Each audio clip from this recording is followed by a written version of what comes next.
condiciones rigurosas, las grandes bacterias en forma de vara que causan el anthrax se transforman en esporas que se liberan al aire y pueden inhalarse. Al inhalarse, estas esporas son arrastradas hacia la tráquea, que se divide o ramifica en bronquios. Debido a su pequeño tamaño, las esporas se transportan a los bronquiolos, que son cada vez más pequeños hasta llegar finalmente a los diminutos sacos alveolares de los pulmones. En los espacios alveolares, las células inmunológicas denominadas macrófagos fagocitan las esporas y las atacan con enzimas. Si bien este mecanismo destruye algunas esporas, muchas otras sobreviven al ataque inmunológico. Las que sobreviven se desplazan a través del sistema linfático y se acumulan en los ganglios linfáticos del pecho. Después de un tiempo, las esporas germinan y se transforman en las bacterias del anthrax en sí, que se replican en los ganglios linfáticos. A medida que estas bacterias se multiplican, producen toxinas dañinas que hacen que los ganglios linfáticos se hinchen y sangren. Las toxinas también se desplazan por el torrente sanguíneo rápidamente, lo que origina los terribles síntomas del anthrax. A los pocos días de la exposición inicial, aparecen síntomas similares a los del resfrío, como fiebre, tos, dolores y malestar general. A pesar de que algunas personas experimentan una mejoría breve, rápidamente aparecen síntomas más graves. Durante este periodo, se desarrollan lesiones en el tejido pulmonar donde las bacterias entraron por primera vez al cuerpo y se acumula líquido dentro de la cavidad del tórax. Esto produce sangrado e hinchazón y restringe la respiración. Las toxinas también llegan al cerebro y a la médula espinal y causan sangrado dentro de la capa delgada de tejido que recubre a estas estructuras. Esto deriva en problemas respiratorios graves, hemorragias, shock y a menudo muerte. Sin embargo, estos terribles resultados pueden evitarse con la vacuna contra el anthrax antes de la exposición o con antibióticos como la penicilina o la ciprofloxacina inmediatamente después de contraer la enfermedad. Hola, ¿qué tal? Aquí el Dr. San Agustín. En este vídeo quiero hablar sobre el anthrax y los síntomas del anthrax, concretamente de lo que se conoce como carbunco, que es una enfermedad causada por una bacteria que se llama Bacillus anthracis y que es gram positiva, aerobia, y que forma esporas en el suelo y pueden contaminar a los seres humanos. Y es interesante porque, como pasa con otras enfermedades, tiene su punto horrible, ¿no? O espantoso, en el sentido de que es uno de estos gérmenes que se han investigado para utilizarlos como armas biológicas, ¿no? En la guerra biológica y en bioterrorismo. De hecho, el caso que yo recuerdo fue después de el ataque terrorista de las Torres Gemelas, fue en 2001, que hubo varias cartas en Estados Unidos que las enviaron a medios de comunicación y también a 2 senadores estadounidenses. Enviaron cartas que llevaban esporas de carbunco o de anthrax y que en principio se pensó que eran ataques islamistas, pero parece ser que al final se descubrió que el origen era un microbiólogo que había trabajado en laboratorios militares en los que se investigaban armas biológicas. Otra situación, que esto parece ser un accidente en Rusia, en la Unión Soviética, la antigua Unión Soviética, en el año 79 hubo un escape de esporas también en un laboratorio de investigación de armas biológicas militar y provocó en una ciudad unos 100 muertos. Es un tema interesante porque han investigado normalmente en fabricar esporas de anthrax muy virulentas, ¿no? Que respondan mal a antibióticos. Entonces, ¿cuáles son las 3 formas que tenemos de anthrax o de carbunco? Tenemos 3, una es la cutánea, que es la más frecuente con diferencia y que es de tipo profesional. Tenemos la pulmonar y la gastrointestinal. La que es de tipo cutánea, normalmente es por contacto con rumiantes, pueden ser vacas, ovejas, cabras, y empieza con una lesión, una pápula, se forma una especie de eritema que simula a una quemadura, una escaldadura, y después se forma una escara negra, que es una lesión necrótica con una úlcera en el medio, y normalmente va con un edema importante en la zona. Este tipo de lesión, lo curioso es que no suele doler, y a veces va con dolor de cabeza, fiebre, malestar general. Esta sería la cutánea, ya digo, la más frecuente. Después tenemos la pulmonar, que esta es la que está detrás de algunos de estos ataques terroristas, que es por inhalación de las esporas. Es muy raro, aunque se puede dar. También se han descrito casos en la industria textil, a veces porque había esporas en tejidos en lana que procedía del ganado, y esto era lo que había provocado la contaminación. En este caso empieza con síntomas de tipo gripal, con tos, malestar general, fiebre, expectoración a lo mejor, o con rinorrea, en fin, estos síntomas típicos, y después va progresando rapidísimamente hacia una sintomatología grave pulmonar. Una cosa que se puede ver en la radiografía es que hay un ensanchamiento mediastínico, una mediastinitis, y la persona empieza con dificultad respiratoria, hemorragias pulmonares, y al final hay una sepsis y acaba muriendo, ¿no? Es una evolución fulminante cuando ya entra en esta fase.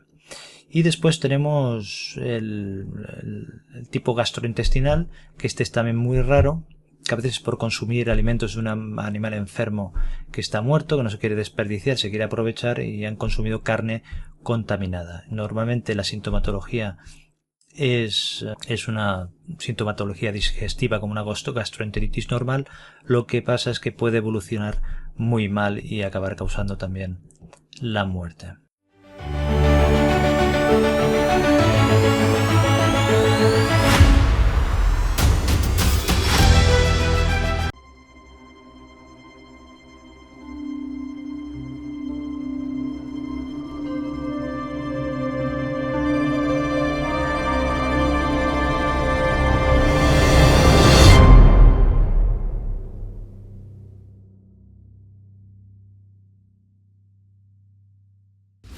Caribe Cargo. Más de 20 años de manejo confiable de carga y ventas para aerolíneas en República Dominicana. Manejamos su carga de manera eficiente para que pueda volver a trabajar.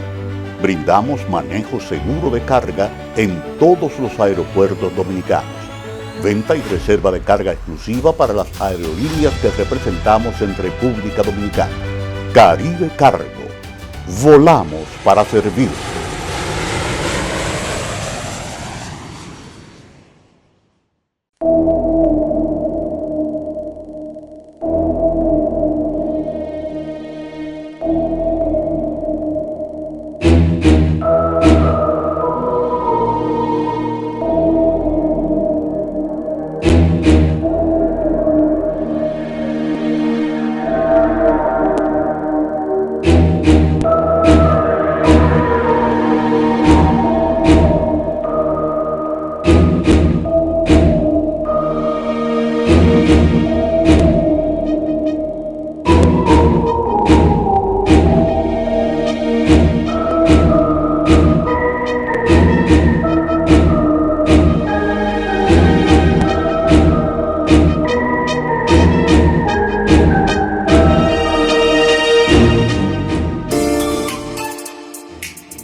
ML Import.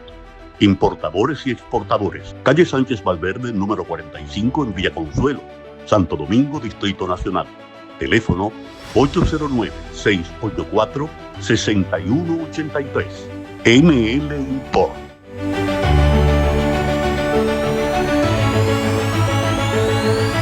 Buenas, soy el estudiante Gustavo Alonso Quispe Villegas y el día de hoy vamos a tratar el tema de Anthrax y Carbunco. Los subtemas que vamos a ver son generalidades y epidemiología sobre el Anthrax, la etiología y fisiopatología, cuáles son las múltiples clínicas del Anthrax, cómo se diagnostica, cómo se trata y finalmente una actualización sobre la profilaxis post-exposición a nivel vacunal. Lo que tienes que saber del Anthrax es lo siguiente. Es provocada por Bacillus anthracis, que es a su vez un bacilo gram positivo, valga la redundancia, y el contagio es por contacto cutáneo mucosas con ya básicamente esporas o objetos contaminados por esporas, ya sea tierra, ya sea carne de ganado, más adelante lo vamos a ver. ¿Y por qué la gente le tiene tanto miedo al antrax? Porque una de las formas clínicas es la meningitis hemorrágica por antrax. Es eso, hemorrágica. Este cerebro de acá está negro. Está negro porque es de sangre coagulada. Eso es lo que le pasa a tu cerebro si es que el Bacillus anthracis llega a él. Es por eso que esta enfermedad tiene una altísima letalidad. Y entiéndese por letalidad de un pool de infectados, ojo, infectados, ¿cuántos de ellos llegan a morir? Y sí, el anthrax de llegar al cerebro tiene una alta letalidad. Básicamente el 100% de veces si es que no se trata y el 75% de veces dentro de las 24 horas, con tratamiento incluido. Y en resumen, lo que tienes que saber en el anthrax es que se trata de dos formas. Si tienes la suerte de tener el anthrax cutáneo, que más adelante vamos a su forma clínica, lo único que tenemos que hacer es mitigar los síntomas sistémicos como la fiebre, el malestar, nada más. Pero si el anthrax llega a un lugar más allá de lo que vendría a ser la vía respiratoria y el sistema nervioso central, el tratamiento básicamente es hospitalización el 100% de los casos y alerta roja por donde sea, porque como les dije tiene una alta letalidad. Y respecto a la epidemiología, lo que tienes que saber es que el anthrax es endémico, por supuesto, en Latam, Latinoamérica, Asia, África. Básicamente nosotros estamos en un país endémico de anthrax. Pero lo que tienes que saber además es que el anthrax afecta a un grupo especial de personas. Y eso se debe sobre todo a la biología de la bacteria. Porque la bacteria, ya les he dicho, forma esporas. Las esporas viven en la tierra y adivinen qué, los mamíferos herbívoros se alimentan de las hierbas, que a su vez están en la tierra. Por lo tanto se contagian de esporas. 2 más 2, 4. Entonces, ¿qué significa esto, Gustavo? Que todos los oficios vinculados a mamíferos, herbívoros y tierra son los trabajos de riesgo para contraer anthrax, ya sea la forma cutánea, la forma inhalatoria, la gastrointestinal o la meningitis hemorrágica. Vamos a verlo acá. Carniceros, básicamente carniceros de ganado vacuno, ganado ovejuno, como sea. Peleteros, que son los trabajadores del cuero, los que hacen las carteras. Acá tenemos una cartera de Louis Vuitton, no me linchen. Pastores y ganaderos. Veterinarios, por supuesto. Y finalmente todos los clientes de los anteriormente mencionados. Y por último, bioterrorismo. Resumen. Si es que múltiples personas llegan al servicio aquejándose de los mismos síntomas, eso puede ser dos cosas. Puede ser una epidemia o puede ser bioterrorismo. Y bioterrorismo no solo es con bacterias, también hay bioterrorismo con químicos, pero eso no importa. Vamos a ver ahora solamente lo que nos corresponde con anthrax. La etiología y patogenia. Ya les he dicho que este es un Bacillus anthracis, es un gran positivo no mótil, pero es importante rescatar que es un gran positivo porque lo que hace al anthrax tan peligroso es que puede perdurar décadas en la naturaleza, se puede quedar 10, 20 años enterrado en la tierra. ¿Por qué? Porque el Bacillus anthracis puede formar esporas, o más conocido como endosporas, porque son intracelulares. ¿Qué son las endosporas, Gustavo? Es bastante sencillo. La bacteria, digamos así, vive tranquila, pero en algún momento siente estrés. Siente que en algún momento le va a faltar el agua, le va a faltar la comida. ¿Qué es lo que hace? Muy simple. Encierra dentro básicamente de su citoplasma, encierra con una pared de mureína parte de su material genético y parte de los ribosomas. De manera que si la bacteria de afuera muere, la bacteria básicamente la que está expuesta a los elementos muere, fallece, la espora, que a su vez contiene el material genético, bajo ciertos estímulos podrá florecer al encontrar un huésped apropiado. En este caso, el ganado vacuno o tú, si no tienes cuidado. Y ya, lo que importa es saber por qué el anthrax afecta a tantos órganos. Es bastante sencillo, por los factores de virulencia. El anthrax en sí es peligroso cuando empieza como una fábrica a producir todos estos venenos. Empecemos con estos. El antígeno protector, que es altamente inmunogénico, y también el factor letal y el factor edema, que a su vez resumen en necrosis y edema que vemos en las lesiones cutáneas por anthrax. Más adelante veremos la clínica. Pero el antígeno protector funciona de la siguiente manera. Este básicamente interactúa con la célula y altera, pervierte todo el sistema del AMP cíclico. Ustedes saben que el AMP cíclico es importante para la regulación intra y extracelular de los iones.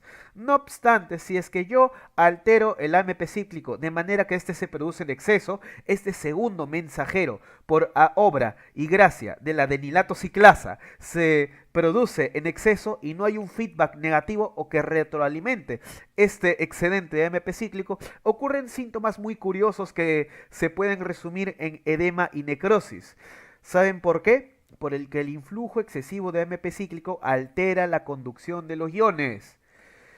Y no solamente Bacillus anthracis, también Bibilo-cólera, que te hace una diarrea, que te hace perder 20 litros de agua al día, o Bordetella pertussis, más conocido como la tosferina o tosferina, separado. Y también tenemos la diarrea del viajero, Escherichia coli enterotoxigénica. Estimados, el AMP cíclico está dentro de todas las patologías que derivan, número 1, desregulación de iones, y número 2, en edema y necrosis. Y este es el caso de Bacillus anthracis. Y ya les he mencionado respecto a las esporas. Las esporas básicamente son cubiertas de mureína intracelulares que contienen material genético, contienen todo lo necesario para que la bacteria, en caso de morir, libere la espora y esta espora a su vez forme una nueva bacteria. Y como podemos ver en esta tinción Gram, lo característico de estas bacterias es que primero son gram positivas, valga la redundancia, y en segundo lugar que la endospora, que se ve blanca porque no capta el cristal violeta, dado que es intracelular, se ve al centro. Es básicamente, tiene la forma de un puro. Ey, no te estoy diciendo que fumes, así que ten mucho cuidado. Y escuchen bien, debido a que el anthrax se puede inhalar y con ello te puedes contagiar, es considerado, con solo ese criterio, como un patógeno de nivel de bioseguridad número 3. Todos los patógenos cuya riesgo de infección incluye la inhalación, por ejemplo, brucela, entre otros tuberculosis, Mycobacterium tuberculosis, se consideran BSL número 3. No te olvides, amigo. ¿Y cuál es la clínica? De la más leve a la más grave. Yo les había dicho que los factores de virulencia son el factor edema y el factor letal. El factor edema lo que hace es, propiamente dicho, general a nivel cutáneo los edemas. Esto ocurre cuando una espora toca tu piel y penetra el tejido subcutáneo. Lo que hace la espora es, entra a la piel, se reproduce, produce sus venenos y básicamente te da una lesión característica que la ven en esta foto. Un erema periférico o eritema periférico y una necrosis central. Esta es la forma más común de la enfermedad, afortunadamente, y afecta, como se habrán dado cuenta, lugares expuestos. ¿Con qué trabaja el peletero? Con sus manos. ¿Con qué trabaja el carnicero? Con las manos. ¿Con qué trabaja el veterinario? Con la mano. Así que, estimados, si les viene un paciente que tiene una lesión en la mano, hey doctor, esta lesión en la mano me ha aparecido de la noche a la mañana, o sea, se hizo grande. Hey doctor, esta lesión en la mano no me duele, se ve feo. Mi mujer, mi hijo, mi hija me dije que se ve feo, pero no me duele. Hey doctor, este punto negro del centro me está preocupando. ¿No me habrá picado una araña, doctor? Hey, pero la clave está ahí. No duele. Las lesiones del anthrax cutáneo tienen las siguientes características. Es grande, tiene un eritema periférico gracias al factor edema, tiene una necrosis central gracias al factor letal, oye, eso rimó. Y finalmente al paciente no le duele. Y el paciente, debido a que existe una respuesta inmune, tiene síntomas, o sea, básicamente sistémicos, como el caso de la fiebre, como el caso del malestar, cuestiones de la inmunidad innata. Eso no quiere decir que la bacteria se haya diseminado a todo el cuerpo. Ahí no te preocupes, pero oye, ten cuidado, esto es importante. Esta forma del anthrax cutáneo se debe tratar. Doctor, ¿por qué? Porque si no se trata, la mortalidad, que es del 1% con tratamiento, que es básicamente ciprofloxacino, sube al 20%. Y les voy a explicar por qué. Porque existe una posibilidad, y esto es lo más peligroso del anthrax, grábatelo bien. Lo más peligroso de Bacillus anthracis es cuando llega a nivel sistémico. Cuando se disemina a nivel sistémico, atérrate, ten cuidado. Porque eso puede terminar ¿en qué? En nuestro querido cerebro con la meningitis hemorrágica. Pero eso lo vamos a ver más adelante. Ahora, en resumidas cuentas, esta es una lesión cutánea por anthrax, es por contacto, son básicamente lesiones que están en mano, son lesiones grandes, feas, necrosis central, eritema periférico e indoloro. Hasta ahí quedó. Ahora, vamos a las formas más graves. El anthrax o las esporas del anthrax les gusta tocar la piel, y donde tocan la piel y entran al tejido celular subcutáneo, ahí empiezan a hacer estas feas lesiones que ya les he descrito anteriormente. Pero también puede pasar algo. Puede pasar que esas esporas Si eres salado, en lugar de darte en la piel, te da directo en la mucosa oral, en el tracto gastrointestinal. Ahí puede pasar ¿por qué? Puede pasar porque el anthrax, ya les he dicho, les gusta atacar, les gusta infestar organismos que son herbívoros, o sea, mamíferos herbívoros como la oveja, la vaca, etcétera, etcétera. Por ingestión o contaminación de esporas, o sea, básicamente comer carne contaminada, y tarda más o menos una semana en manifestarse. Lo curioso es que te puedo repetir lo de la diapositiva anterior, porque todos estos síntomas son iguales, salvo que la única excepción es que la lesión, en este caso, eritema y necrosis, está a nivel de la mucosa.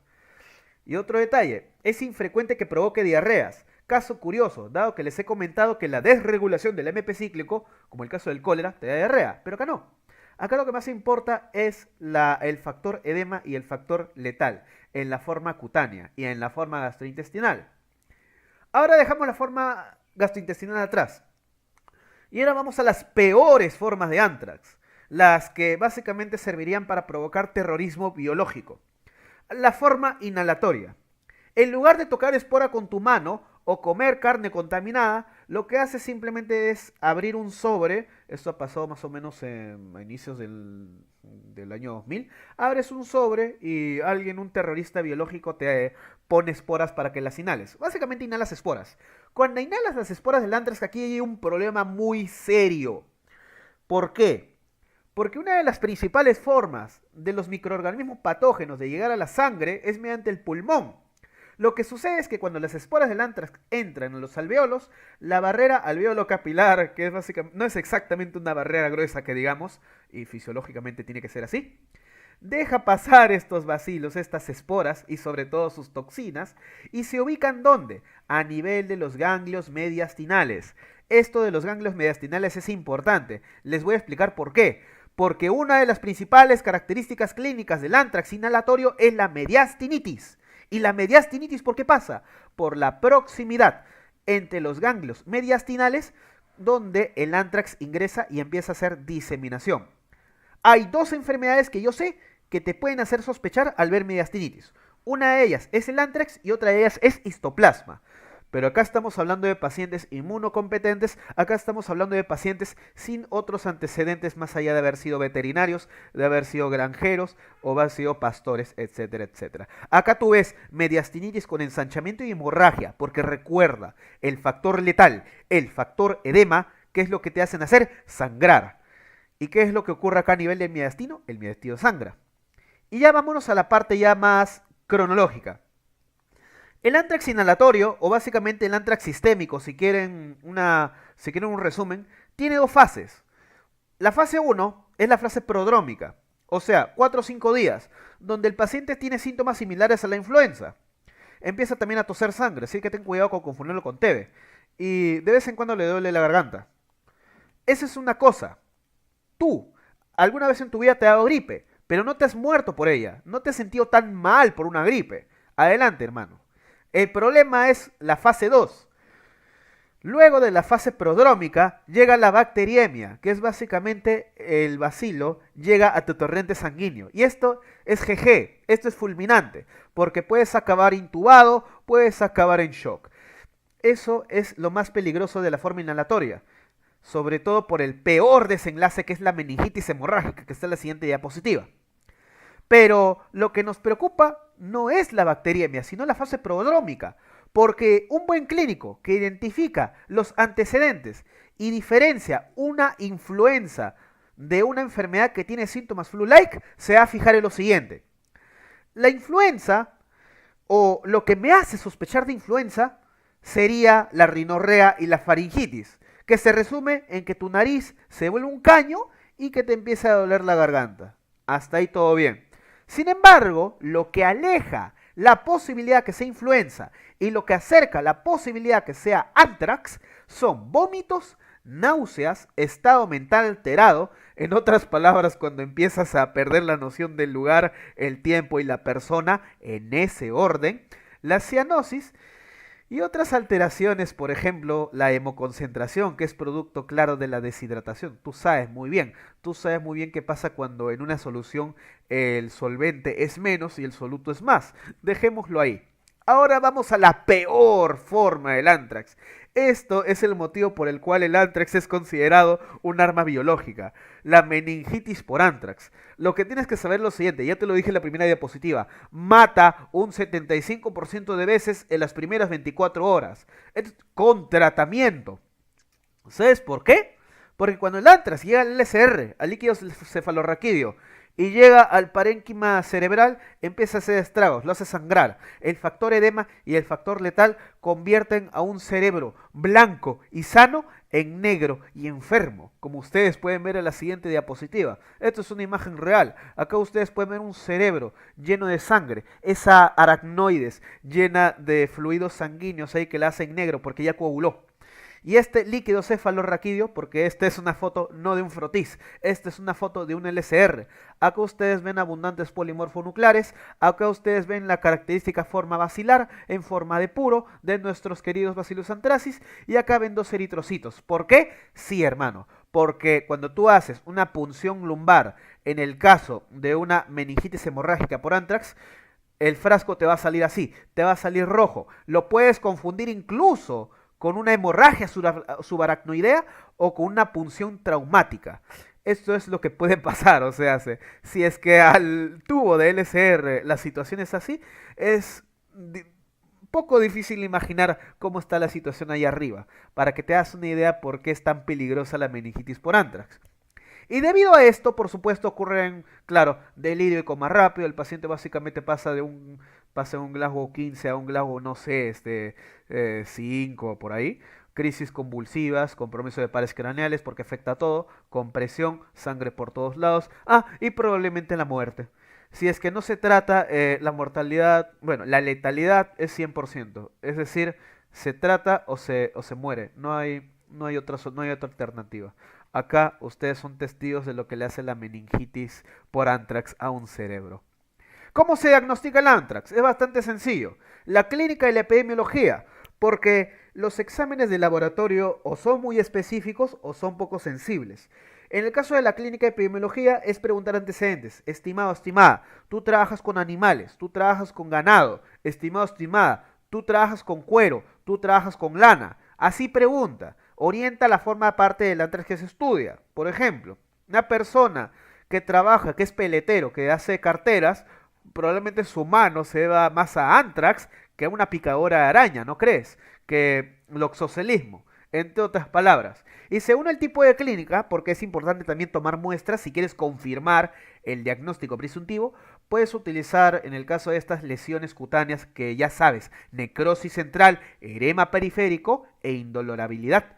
Puedes hacer un swab, utilizas básicamente estas torunditas para muestrar los bordes y luego haces un estimado cultivo, como podemos ver en las siguientes imágenes. En la forma gastrointestinal, ese sí cultivo, aunque ese es algo que probablemente no se haga mucho porque cultivar ese sí espera encontrar anthrax. Oye, los microbiólogos esperan que los cultivos salgan gram negativos, no gram positivos, así que vamos a dejarlo ahí. Y en la forma inhalatoria en la del sistema nervioso central, líquido pleural, porque esto es importante, hermano. La forma inhalatoria tiene un 75% de probabilidad, con mucha seguridad, de hacer la forma hemorrágica. Por eso inhalar el anthrax es mucho más peligroso que comerlo, escuchen bien, comerlo o tocarlo.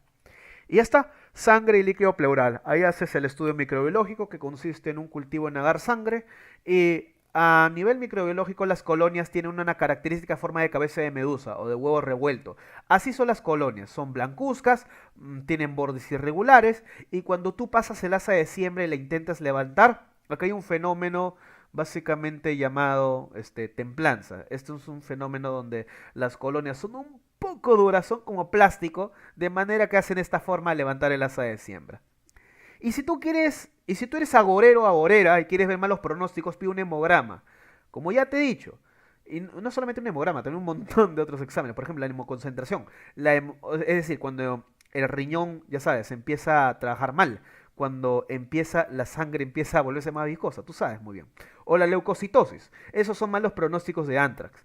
Y ya está, ya te dije lo de la cabeza de medusa, también puede tener forma de vidrio esmerilado, como sea, los nombres son raros, pero lo más importante es saber cómo se diagnostica el anthrax. Cultivo en agar sangre y estas colonias características que al gram se ven de la siguiente manera. Ser unos bacilos gram positivos que, como te he dicho en la diapositiva de etiología y patogenia, pueden tener una endospora central. Esta endospora central que le hace dar una apariencia a un puro. Oye, no fumes, si fumas te va a ir mal. Muy bien. Ahora, no pidas biopsia. Esto probablemente, primero porque las biopsias son difíciles de hacer, sobre todo si es que las quieres hacer a nivel, si quieres hacer una biopsia de pulmón, no sé, un BIPAP, no sé, no lo hagas. No es algo que necesariamente nos lleve al diagnóstico, sobre todo porque tú con biopsias no identificas al anthrax, sino identificas los estragos que causó el anthrax. Ya te he dicho, el anthrax hace sangrar mucho. Acá vemos una capilarisis en un intersticio mediastinal, porque ya te he dicho, el anthrax le gusta cuando es inhalado afectar el mediastino. Acá podemos ver cómo el anthrax le gusta hacer sangrar, los vasos básicamente los llena de colágeno, entre otras palabras, junto a la reacción inflamatoria que es predominantemente polimorfonuclear. Muy bien. Estimado, ¿el anthrax es el arma definitiva? ¿El anthrax supera al COVID? No, porque el anthrax se trata. Se trata de la siguiente manera. Depende, por supuesto, de la forma de la enfermedad y también depende si es que el anthrax ha llegado o no ha llegado al cerebro. Lo primero que tienes que saber es que Bacillus anthracis le da igual si da cefalosporina. Así que olvídate de la ceftriaxona, la cefasolina, cualquier de esas tonteras, olvídate. No, no va a servir. El Bacillus anthracis no va a responder a eso. Tampoco olvídate del Bactrim, más conocido en el mundo del AMPA como el trimetoprim sulfamethoxazol. Olvídate. Así que vamos al siguiente paso. No importa si la droga pasó en la barrera placentaria, o sea, si está embarazada, no importa. Señora, usted tiene un embarazo, no importa, no le preguntes, dáselo. Es mejor porque el anthrax, como has visto acá, le hace esto a tu cerebro. Ahora imagínate qué le haría a la placenta. Así que, bueno, no nos pongamos imaginativos. Ya, los corticoides. ¿Para qué utilizas corticoides? Los corticoides se utilizan sobre todo para eliminar síntomas, pero síntomas sistémicos. No sirven para la forma cutánea, que ya te he dicho cómo es, necrosis, edema e indolorabilidad. Sino los corticoides se utilizan para las demás formas, que son las formas sistémicas, la gastrointestinal, la inhalatoria, la meningitis, entre otras. Y el tratamiento, como ya te lo he mencionado, busca reducir la mortalidad. En la forma cutánea, el tratamiento hace que la mortalidad sea 1%. En la forma meningítica, o básicamente en la forma del sistema nervioso central, del 100%, 75%. Algo es algo, ¿no? Y ya está. Y acá hay algo de tus ciencias básicas que tienes que acordarte. Tú sabes muy bien que hay inhibidores de los ribosomas bacterianos, como el caso del linezolid o la clindamicina, que buscan cortar la producción de toxinas. Esto es importante. Te voy a explicar por qué. Porque los factores de virulencia, como hemos visto en la forma cutánea, entre otras, los factores de virulencia son básicamente proteínas. Las proteínas se producen ¿dónde? En el ribosoma. ¿Qué es lo que hacen estas drogas? Obviamente inhibir el ribosoma. De manera que si tú te tiras la producción de toxinas, te tiras la patogenia. Es por eso, vamos a ver los regímenes de acá, es por eso que cuando tú tratas el anthrax, tú tienes que optar por inhibidores de proteínas, porque tú lo que buscas no es solo matar a la bacteria, sino evitar que ésta produzca sus venenos. Ahora vamos a las estrategias de antibiótico-terapia. Vamos de la más leve a la más grave. La forma cutánea, ya te he dicho, puedes usar un bactericida, en ese caso puede ser cualquier penicilina, o puede ser cipro, cipro también, cipro es bastante buena, ¿eh? O puedes utilizar un inhibidor, no sé, linezolid, clenalmicina, lo que sea. Y eso se da por una semana. Ahí le dices, estimada, señora, tú toma por una semana este cipro. Tómalo, esta lesión en tu mano, ya sé, no va a curar rápido, pero te va a ir bien. No le menciono la parte de la mortalidad porque se va a asustar. Muy bien. En la enfermedad sistémica, sin meningitis, o sea, cuando no llega al cerebro, el tratamiento es un poco más agresivo. Acá sí son dos drogas, un bactericida y un inhibidor. Ya sabes para qué es el inhibidor, para evitar la producción de los venenos. Y acá la elección es cipro y clindamicina. Cipro para poder matar a la bacteria y clindamicina para poder evitar la producción del factor letal y el factor edema. Tienes bastantes alternativas. Pero acá te das cuenta que cuando hablamos de enfermedad sistémica, hablamos de ligas mayores. Porque los bactericidas que vas a usar acá son fuertes. Levo, moxi, imipenem. Sí, estimado, en la enfermedad sistémica se utiliza carbapenem. Porque esta bacteria, cuando llega al torrente sanguíneo, es muy agresiva, bastante agresiva. Y el tratamiento acá es un poco más agresivo. 2 semanas intravenoso y 60 días oral. Eso es importante. Ahora vamos a ver la peor forma. En la meningitis hemorrágica, para reducir una mortalidad del 100 al 75%, la terapia es muy agresiva. Utiliza acá 2 bactericidas y un inhibidor. Utiliza cipro y meropenem, estimado, carbapenem. Cuando en una enfermedad bacteriana utilizas carbapenem, son ligas mayores. Y junto a un inhibidor de proteínas, como el caso del linezolid. Tienes otras alternativas, ya te he dicho. Puedes cambiar el cipro por levo o por moxi. El meropenem lo puedes cambiar por imipenem. En este caso también lo puedes cambiar por penicilina G. También sirve, ya te he dicho. Lo único que no sirven son del grupo de las beta-lactamasa, de los betalactámicos, disculpa, son las cefalosporinas, no sirven. El inhibidor, en lugar del linezolid, puedes utilizar clindamicina. Y la duración de tratamiento en la meningitis es de 3 a 6 semanas. Básicamente un mes y medio. Intravenoso, ojo. Y luego 60 días por vía oral. Porque cuando tratas bacillus anthracis, tú tratas con algo muy fuerte. Algo tan fuerte que a tu cerebro le hace esto. Muy bien. Y ahora vamos a ver una actualidad sobre profilaxis post-exposición. La situación es que no es factible vacunar. Escuchen bien. Lo que sucede es que cuando tú trabajas o tú tienes un oficio de riesgo, veterinario, carnicero, peletero, lo que sea, lo ideal, en un mundo ideal, es que te vacunen. Pre-exposición. Y esta vacuna pre-exposición son 5 dosis. Que tú reniegas por tu segunda dosis anti-COVID, imagínate recibir como 5 dosis, que son 3 iniciales y 2 booster, como pre-exposición. Y el problema es que no se tiene suficiente, digamos así, Anthrax Vaccine Absorbent o AVA, que básicamente es la vacuna contra el Anthrax. No es suficiente abasto para poder vacunar a toda la población 5 veces. No obstante, si es que estos trabajadores quieren, obviamente, trabajar con ganado, trabajar con potenciales fuentes de Anthrax, tienen que recibir profilaxis. Y la profilaxis es ciprofloxacino. Si quieres un resumen de tratamiento sobre carbunco, ciprofloxacino. Ciprofloxacino, amigo. En todos los esquemas de terapia utilizas o puedes optar por ciprofloxacino. Acuérdate bien, hermano. Ahora, ¿qué pasa acá? Lo que sucede es que el Anthrax, ya te he dicho que puede ser utilizado como un arma biológica. O pueden haber, claro, epidemias, brotes, como sea. Y el problema es que cuando uno se expone al Anthrax, o uno, sin saberlo, es parte del grupo de riesgo de los que se pueden contagiar por Anthrax, es necesario una protección post-exposición. Porque tú, estimado, estimada, ya te has expuesto. Así que necesitamos prevenir que desarrolles enfermedades terribles como la meningitis. Y para la no la pre, ojo, sino la profilaxis post-exposición, tenemos un régimen estándar de 3 vacunas. Una vacuna al día 0, otra vacuna a las 2 semanas y otra vacuna a las 4 semanas. Que tú reniegas de tu segunda dosis, aquí tienes. Son 3 vacunas. No obstante, si es que llegara a ocurrir un desastre, no habría suficiente abasto.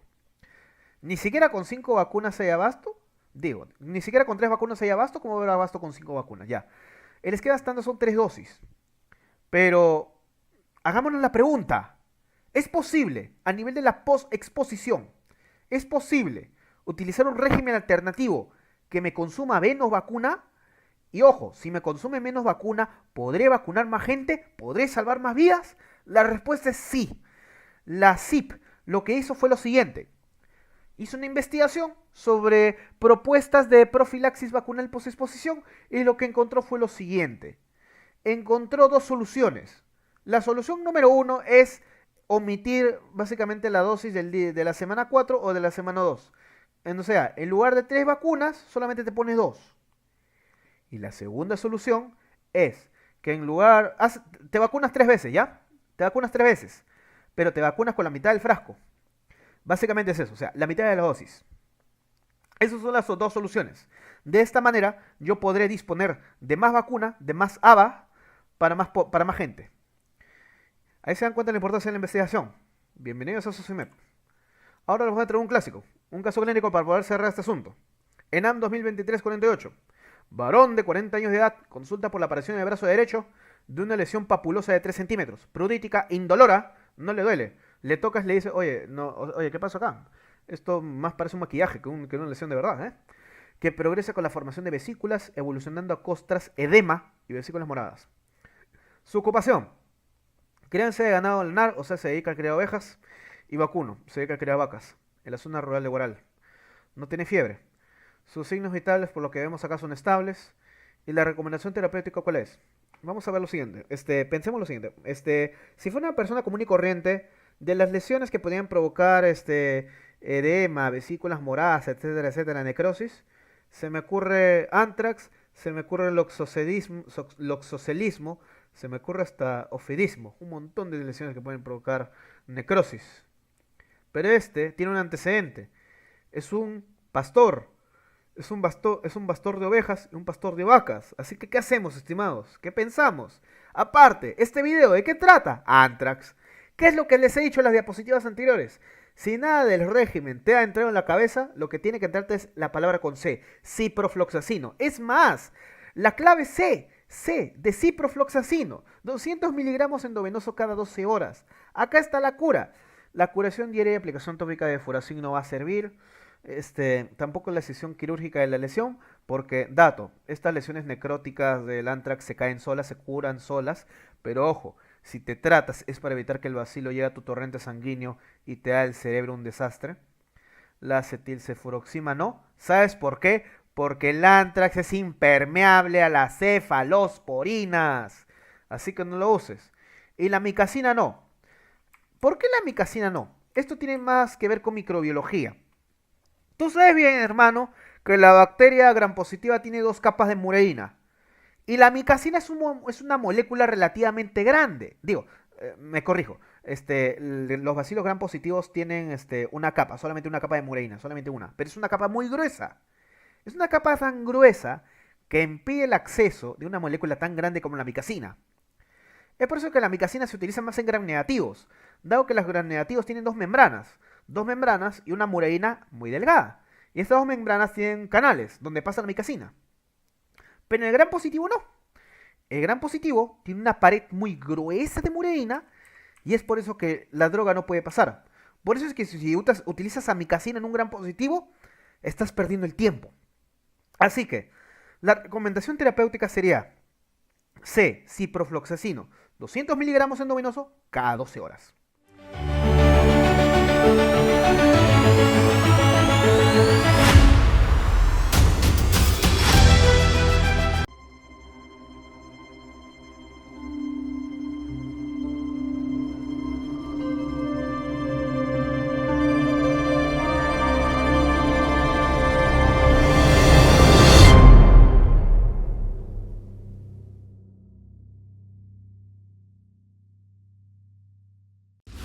Caribe Cargo.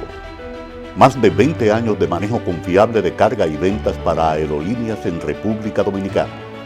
Manejamos su carga de manera eficiente para que pueda volver a trabajar. Brindamos manejo seguro de carga en todos los aeropuertos dominicanos. Venta y reserva de carga exclusiva para las aerolíneas que representamos en República Dominicana. Caribe Cargo. Volamos para servir.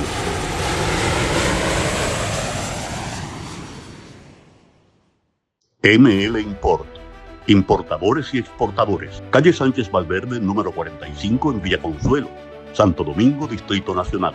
Teléfono 809-684-6183. ML Import.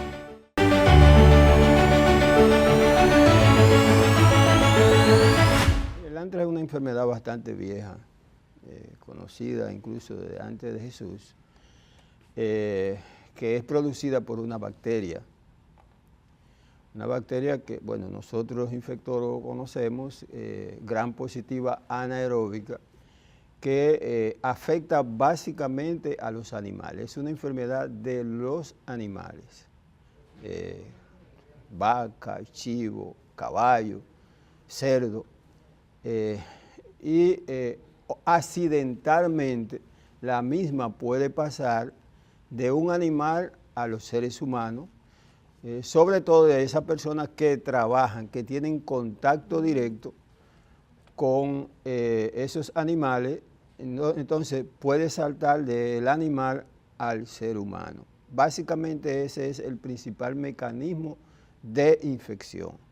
De manera que la transmisión de persona a persona, que es la más importante, la más peligrosa y la que hay que prestarle más atención, es casi imperceptible, es casi nula. Entonces sí se da de un animal contagiado, una persona que trabaje, por ejemplo, con agricultura y demás, se le pega la bacteria. Sí. Y entonces hay casos, sí, de persona a persona. ¿Cómo sería eso? Eso es muy baja, la infectación de persona a persona. O sea, eso es muy bajo. Básicamente, este microorganismo es una bacteria que vive en el suelo en forma de espora, muy similar al Clostridium tetanic. ¿Qué es eso, doctor? El Clostridium tetanic es la bacteria que produce el tétano, Okay. que vive en el suelo, básicamente. Entonces, para entrar al ser humano, normalmente debe haber una puerta de entrada, una herida, igual que pasa con el Clostridium tetanic. El tétano se da cuando la persona sufre una herida. Por eso es que los trabajadores tienen que ser vacunados para evitar que entre esa bacteria y pueda ser frenada e impedir que ocurran casos de tétano. Es muy similar esta bacteria, que para entrar al organismo humano tiene que haber una puerta de entrada y que la persona se ponga en contacto con tejido, con la piel de un animal infectado, o en el piso o en el suelo, y eso pueda entrar básicamente a través de la piel. La principal forma de contagio es la infección de la piel, a través de la piel. Se habla que más o alrededor de un 95% de las infecciones del anthrax son en la piel. Es que produce una protuberancia en forma de un absceso, que se confunde mucho con las infecciones producidas por el estafilococo áureo, que es la bacteria más importante que produce infecciones en la piel. Doctor, se parece como una ñáñara, para hacerlo más aplatanado para el pueblo, una ñáñara, un absceso. ¿Cómo puede identificarlo la gente y saber que es un síntoma de anthrax? No, probablemente. Los médicos con cierto conocimiento son los que pueden determinar de si se trata de un anthrax o no, además observando el componente epidemiológico, o sea, de dónde viene, qué tú haces, qué tú trabajas, tú eres agricultor, tú trabajas con animales y ese tipo de cosas. Porque generalmente en las personas ocurren muchas lesiones y muchas infecciones en la piel, muchas infecciones producidas por estreptococo beta hemolítico del grupo A, llamado estreptococo piógene, que es lo que más produce, una de las bacterias que más produce infecciones de piel. En segundo lugar, el estafilococo áureo, que es la otra bacteria que produce más infecciones de piel. Eso es muy común en la población humana. Y en cuanto a la comida, doctor, porque vemos, por ejemplo, que entre esas medidas que ha tomado el gobierno está también prohibir ciertos alimentos y demás.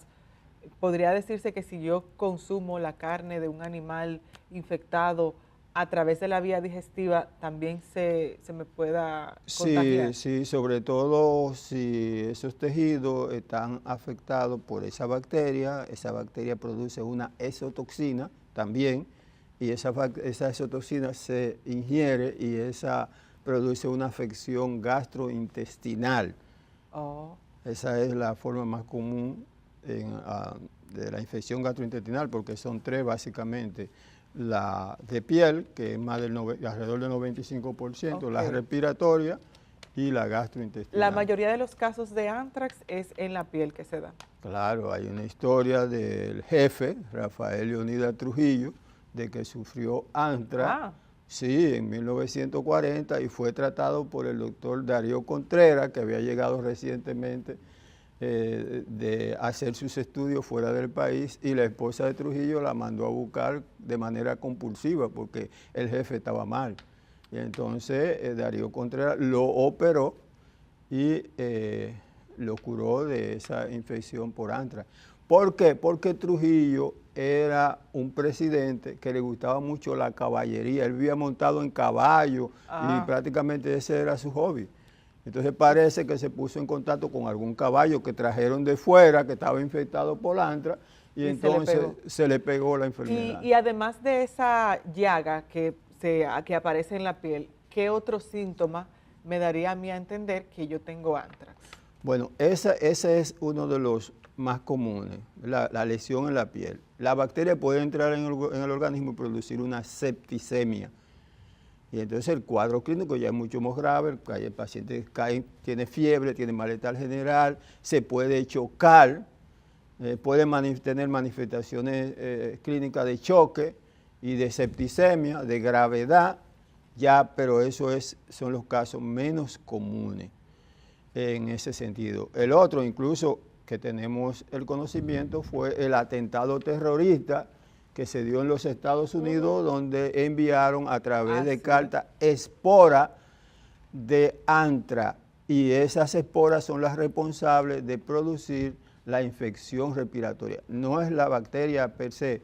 La bacteria tiene un cambio, tiene dos formas biológicas, y una es la forma de espora y la otra es la forma vegetativa. La espora es como entra al organismo, y luego que llega ahí, que encuentra un ambiente apropiado, se transforma en forma vegetativa, que es la responsable de la enfermedad. ¿Cuál es el nivel de letalidad? Muy bajo, porque las infecciones de piel son leves. Son casos muy particulares, los casos de gravedad. Entonces no es necesario alarmarse tanto, ¿o sí? No, yo no sé por qué estamos alarmados frente a eso. Yo lo primero que dije es que la población dominicana no debe alarmarse, porque el riesgo que tiene la población dominicana con esta enfermedad es muy baja, porque además el potencial de contagio es muy bajo, y porque además la capacidad de propagación también es muy baja. La capacidad de propagación es muy mínima. ¿Y cuál es el tratamiento, doctor? Una vez una persona la diagnostican con antrax, ¿cuál sería el tratamiento a seguir? El tratamiento es con antibióticos comunes. La ciprofloxacina, la penicilina, son antibióticos. La doxiciclina, son antibióticos comunes. Incluso que el Ministerio de Salud Pública tiene mucha doxiciclina que se utiliza en varias enfermedades, sobre todo en la leptospirosis y esas cosas aquí en el país. ¿Cómo usted entonces considera las medidas tomadas por el gobierno? ¿Son extremas o buenas y válidas? Bueno, desde el punto de vista, para mí, quien debió asumir mayormente este problema fue el Ministerio de Agricultura, porque es una enfermedad de los animales, es una zoonosis. Para tú infectarte tienen que estar en contacto cercano y duradero con un animal infectado. Por consiguiente, yo pienso que por ahí fue que debió haber venido, pero bueno, darle esta alertacita que sorprendió, de esa magnitud, se sorprendió a todo el mundo, creo que debió haberse revisado un poco. Realmente cuando nosotros vimos eso nos sorprendimos y salimos a decir que no había necesidad de alarmar a la población por la característica y el tipo de infección y de enfermedad de la que se trata. Porque ahora, si ustedes me dicen a mí que se trata de un COVID que tiene, o un virus parecido al COVID, o una bacteria parecida al COVID, que tiene una capacidad de contagio muy elevada, porque es a través de la vía respiratoria, que tiene una capacidad de propagación muy rápida, porque es a través del contacto, yo sí, ahí le doy la razón. O si ustedes me dicen, se trata de un cólera que se transmite a través del agua, que precisamente llegó a la República Dominicana desde Haití, y que el agua es necesaria para la vida. Todo el mundo necesita agua, cada hora, cada minuto, para poder sobrevivir. Que el río Masacre está infectado. Exacto, ya es algo diferente, y que se transmite a través de la disposición y esas cosas ya es diferente.